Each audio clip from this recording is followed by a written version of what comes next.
All right, so today this is actually going to be not a joke. I'm going to barbecue steak, but I kind of do it a little bit different here.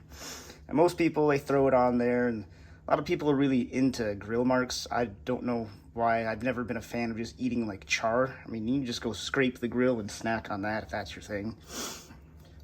And usually the people that are in there, like, oh, you got to have them grill. They're the same people that'll sit there for 20 minutes. Well, what you got to do is, this is how you cook a steak. And it's like, dude, that's just the way to cook a steak that you like. And yeah, anyways, we got to do something a whole different. Whatever, screw all that. So I'm just gonna go ahead and season it. It's not too much of the important part here. Just use whatever you like. You go with a little Montreal steak season. We go with coarse ground black pepper and a little MSG because you put that on everything. And also, we are gonna throw some butter on there. As a cat is eating my leg. So here's the secret is, the reason that it's on a sheet of tin foil is we're gonna wrap this in tin foil and cook it on the barbecue like that. And that's the part where people that are into grill marks have like issues with. But hey, there's a real secret behind why I'm doing this. It's because when you just throw a steak on the grill, all the little juices that ooze out of it, they just fall away into the grill and disappear forever. They're lost. But when it's wrapped up like this, it just sits there and it cooks inside of its juices, and it's gonna be awesome. So we just already got the other side like seasoned and everything. You can't just wrap it, you gotta double wrap it. That is the main secret. And then I'm just gonna put that aside. Oh yeah, I almost forgot. It's like, that's wrapped up. You're not going to be able to look at it while you're cooking it to see when it's done to your liking. For me, medium rare steak this size is about 8 minutes each side with barbecue at about 550 degrees or so.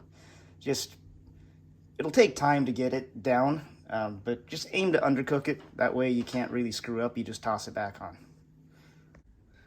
And so it'll just, kind of round out the meal. Here is just potatoes with a little bit of onion in it and butter, some coarse ground black pepper, salt, and MSG, because that actually goes on everything. But like with steak, wrap it up. And see, I got the idea from doing this because everyone cooks vegetables on the barbecue in tinfoil to begin with. So I was like, hey, why not do a steak? But just like the steak, double wrapping is the secret. And this will be 15 minutes each side, 550 degrees. Okay, and then one more thing to add to the meal is just chopped up carrots. Do the same thing you did with the potatoes. Just put them on there, butter, salt, pepper, MSG. Like MSG you can really put on just everything, and it's not really any worse for you than salt. Like, it's just all stigma from like falsified reports of someone trying to make a name for themselves in the 70s. It's way less bad for you than high fructose corn syrup, and we drink that by the gallon. Also makes everything taste better. But anyways, give it same treatment. You wrap it once, wrap it twice, 15 minutes each side, 550 degrees. Oh yeah, I mean these degrees in Fahrenheit too, so don't do it in Celsius. It'll not work out well for you. So like the other bonus of doing everything in tinfoil is I never have to clean this thing. I mean, this one is actually like new. But like there's one little spot there where stuff broke out. But yeah, it's pretty much always what it looks like. Okay, so I kind of screwed up. I forgot to get corn on the cob from the store, which goes excellent with this. It really adds in there and everything. But you just wrap it in tin foil the same way. Throw butter on it, like lots of butter because it's delicious. And then it's just 10 minutes each side, not quite as long as the rest of the stuff. But if you do that once, you will never again boil corn on the cob in water. It is an absolute life changer. Okay, so it's time to throw it on. Got it here, and as you can see, it's a beautiful Alaskan day out here, middle of summer. One of these days, I'm gonna see that sun thing I keep hearing about. I'm gonna find out what color the sky is too, because I keep hearing it's blue, but I mean, it's been white my whole life. Anyways, enough of that. So just throw this on here. Got carrots and potatoes already. Okay, so now we go and just have a look at how things turned out. And you can grab this one with your bare hands. Doesn't get too hot. Don't grab the inside end though. You'll burn yourself. And so here we go. Here's the carrots. They smell good. They're looking pretty good. And that's how they came out. And we will switch. Oh, I'm making lots of mess. And we got our potatoes here. See how they came out. Potatoes get a lot hotter and they retain their heat forever too, so careful. And they're looking pretty damn good too. And for the most important part, see how she come out.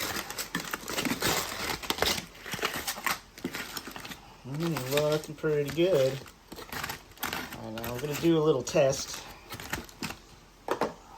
Since, like I was saying, you can't see it while you're making it. We'll see how she comes out. This one's a little thicker than I normally do. And, oh shoot, I botched it. Undercooked. See, kind of did that on purpose to show you how easy it is to fix. You just smash it back together, and we're going to leave it single wrapped, and we're just going to throw it back on for like 2 minutes. Alright, so we're back again after just tossing it back on. I'm just going to get it out of here, dump it on the plate, and we'll see how she turned out. And yeah, that's where I go. It looks a little bit darker in the camera, but that's the way I like it, you know, to your own liking. Oh yeah, so we did forget the corn on the cob, which really complements the meal, but we did happen to find a day-old loaf of French bread. Just hit it with Cheese Whiz, good to go. And now it's time for the test. And I know I cut incorrectly. You can save that for yourself. Now, when I did the little cut test earlier, it looked way super red and raw, but that was just bad lighting, camera angle. Oh, there it is. And that's what we're rolling with right now. And it got blurry. And so, yeah, pretty good stuff. Oh, it's so extra soft, too. I shouldn't talk with my mouth open. I was raised better than that, but since it sits there cooking in its own juices, it's just way super extra soft. Hey, buddy.